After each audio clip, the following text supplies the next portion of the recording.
Programming is all about logic, and to help with that, we have logical operators in every programming language. I've defined three variables with values 10, 5, and 2. Let's see how these operators work. Let's try to evaluate all these expressions one by one. The AND operator works this way. It will check for this first expression, a greater than b, and if it's true, it will move to the second expression, and if both of these are true, the output will be true. The OR operator will give us true when either one of these expressions is true. Since the first expression is true, we do not even need to check the second expression and the output will be true.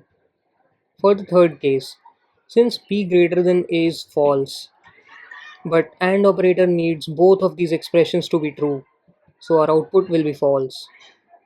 For our fourth case, we have b greater than c true, but b greater than a is false. But we have our OR operator here and we need just one expression to be true, so our output will be true. The NOT operator simply reverses whatever is present. Since a double equals to 10 is true, NOT will reverse it and change it to false. Now, the last case says a double equals to 20 with a NOT. Since a double equals to 20 is false, NOT operator will turn it to true. Now let's run our code and check the results.